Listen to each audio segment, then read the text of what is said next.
Guys, hey, this is Romie. So this is the review for the Next 15, Season 1, Episode 5, Jordan versus Williams. So that's Claudia versus Jennifer. Yeah, so the episode starts off where it left off, which is Claudia and Jennifer going at it in this verbal spat because Claudia overheard Jennifer was eavesdropping on Jennifer and Caramel's conversation regarding Claudia, and so Claudia wasn't having it, and Jennifer was calling her B, and so as a result, Claudia's like, "What you're not gonna do is call me B. What you're not gonna do is call me B. You're not." And then Claudia was putting her waving her finger in Jennifer's face, and Jennifer wasn't having that, and so it was like, "Oh, Jennifer has a spine." All of a sudden, Jennifer was like, "Look, I had to deal with Evelyn Lozada for years. If I can handle Evelyn or dealt with Evelyn, I can handle Claudia Jordan." And I'm like, you know what? Good point. I know most people aren't going to see it that way because she was pretty much just let Evelyn do whatever. But still, when you compare a lot of people to how Evelyn used to be, of course, Jennifer should be able to handle anyone, really. So the conversation goes absolutely nowhere. They're going in circles. It's like one's still insinuating the other one's a hoe, and then Claudia's like, "Well, you know what? How you calling me a hoe when you don't use a condom?" I'm like, "Ooh, okay." And I feel like there's more to that story that we already heard, but I'm just not remembering at the moment, so I'm like, uh-oh.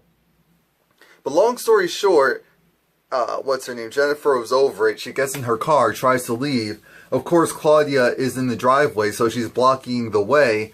And so Jennifer's just like, beep,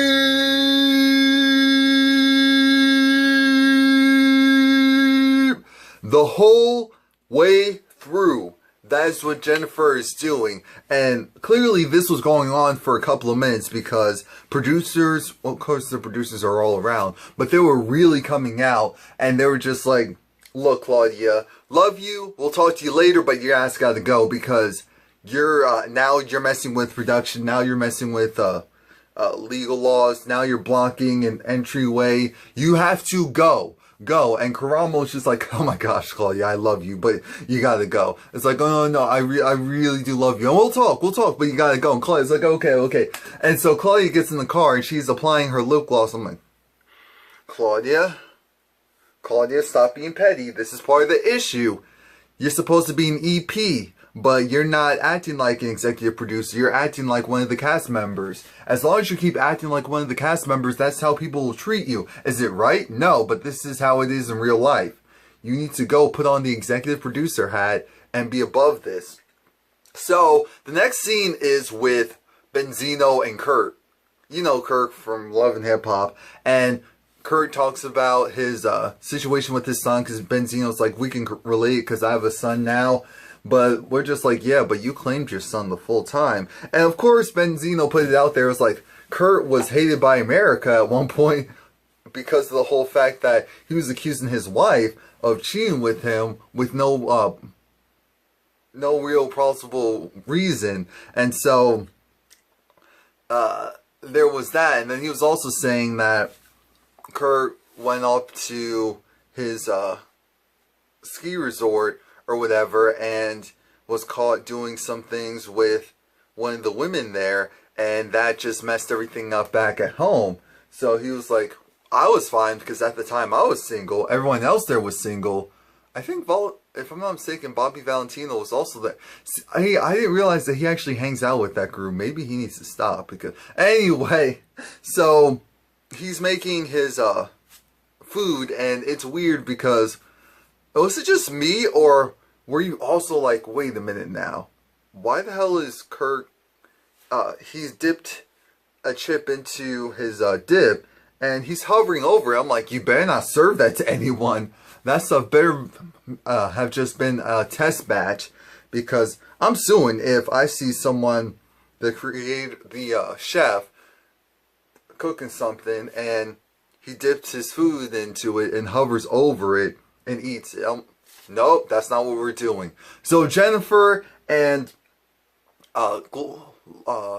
I'm saying Gloria. Laura had this like spin class, And I was like, oh, shout out to both of them. I'm like, see, that's what happens when you go to LA. LA is more so about the body. New York is all about the fashion, the clothes, and the appearance overall. So, Laura and Jennifer, they're both just talking because Laura's getting caught up to speed on what happened. Jennifer's just talking about how, you know what, Claudia was not receptive. You know, I did call her, you know, insinuate that she was a hoe, and also about the fact that, oh, well, you know, the rape thing. And so Laura was just like, look, so both of you sound like you're at fault. Yes, both of you. You both need to have a sit down because we're supposed to be working together. And Jennifer was over. Jennifer was just saying how, I don't understand how I'm supposed to be doing something professional with someone like that.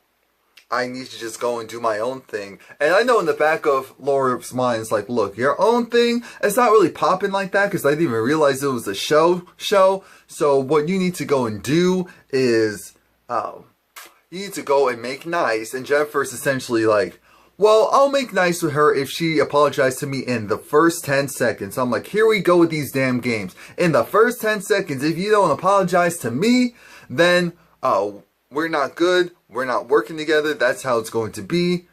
Afterwards, you have Claudia. She's also explaining her case, but she's explaining it to Carlos King. It's funny because Carlos is in the upstairs of her loft. I'm not going to call it an apartment because it's built more like a loft. Or maybe it's a townhouse. Who knows? No, it looks like it's probably an apartment building. But, anyway, it could have been a townhouse. So Cynthia shows up, and I'm just thinking, damn, so what type of open contracts does Carlos King have? Or maybe his connections must be strong if he's able to get all these people from these other shows to come on to this show as well. And I was shouting out, shout out to Cynthia, because Cynthia was just very real and upfront. Cynthia was like, look, so you're an executive producer of a show, but you're getting in the pettiness as if you're a cast member. That's essentially the issue that we're having with Claudia. It's like, you're not a cast member anymore. You are an executive producer. And as an executive producer, you have to act as such. You have to be above this petty BS, because if you're not, business cannot be done properly. And Cynthia was also saying how you have control over the situation. You went from housewives and you went to a better situation. Not necessarily because of pay. Well, she was new at the time, so yeah, because of pay. But also because you're running things. Shout out to you. Do not mess that up. You are your own worst enemy. You have a sharp mouth, and you know those little teeth. It's like, oh my gosh, here we go. Those little teeth, they are sharp and they're quick with it. You're quick to bite. And I'm like, speak the truth. Speak the truth now. So afterwards, you have Karamo go, and his son is his assistant. His son isn't really doing much. He just has this whole mentality of, Karamo's my friend, so I'm going to do whatever I want type of thing. And that's a problem, because that's causing Karamo to feel like, damn, am I doing too much for him?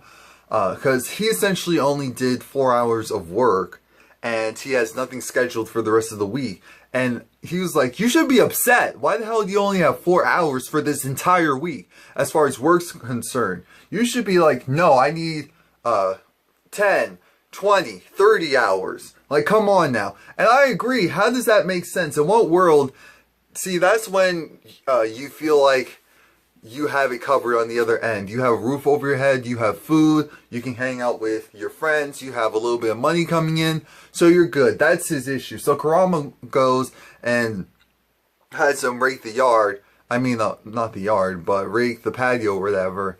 And he's like, I'm going to show you what it is to have a work ethic, because I don't know who you think you are or what you look like, but this whole doing minimum to obtain the maximum isn't going to work. That's not going to cut it for you. I know that's what he really wanted to say, but he kept it cool, calm, cool, collected.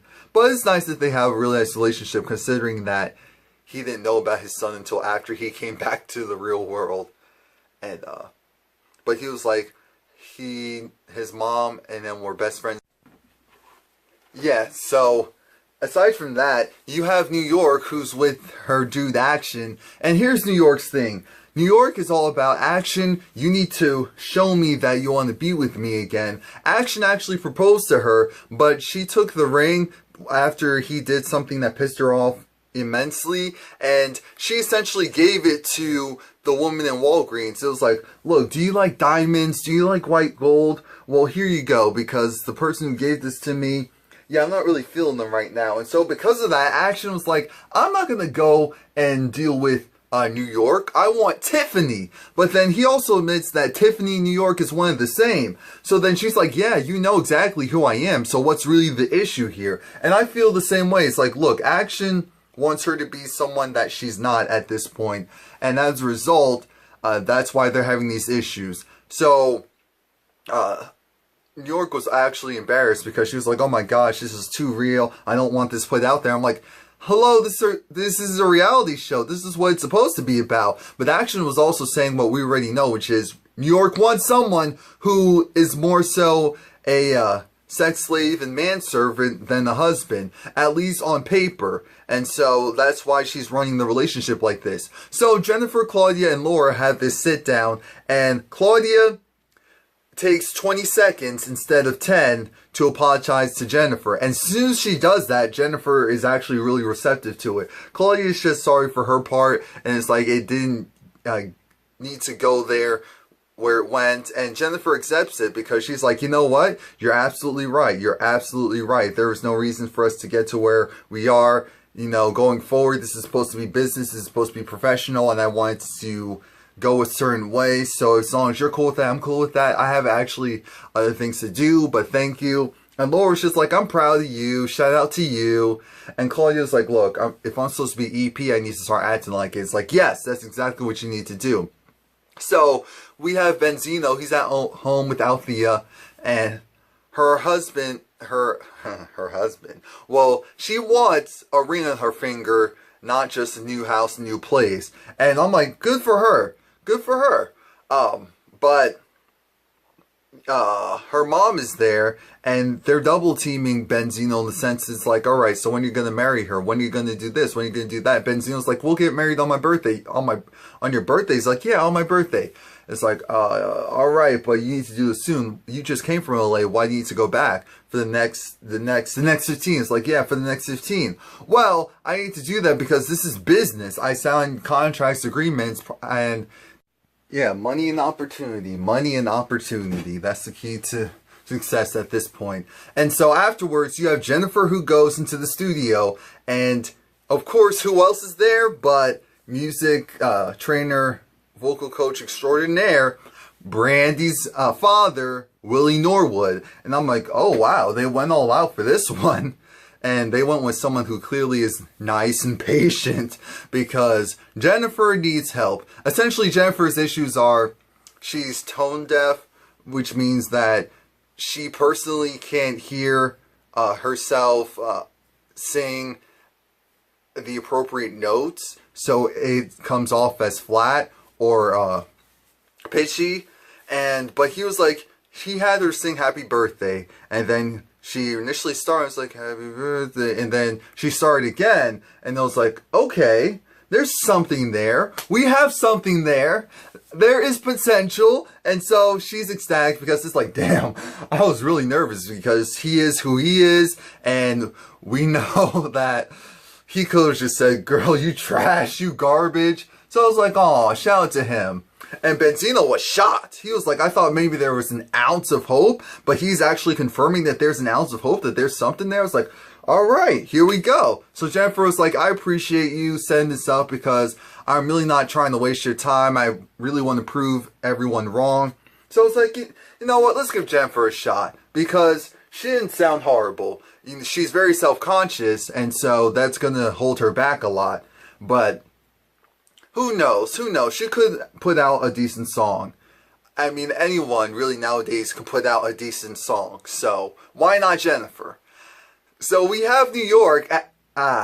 She steals the last scene, and Chance comes back into the picture. You know, Chance from New York, what is it, I Love New York Season 1, he was the runner-up. And New York is starting to feel like maybe he should have won. And New York is so ecstatic and giddy because Chance loves all of that extraness. He really loves and embraces New York, not just Tiffany. And so she's really feeling him right now. She's talking about the fact that she has a situation, her situation is action. Action isn't giving her that type of action that she wants or needs. So she's thinking that, you know what? Maybe I need to give Chance a second chance. And I'm just like, alright, let's slow our roll, because even though Chance embraces and accepts New York and Tiffany, I don't know if that's something that's sustainable, if you know what I mean.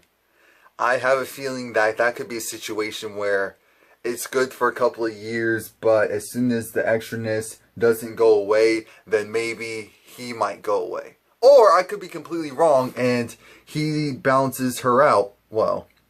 So that's pretty much it. Again, good episode, good week. Interesting to see the dynamics of, you know, I still feel a certain way about Claudia. Jennifer, I appreciate the fact that her backbone is coming through and showing up and showing out.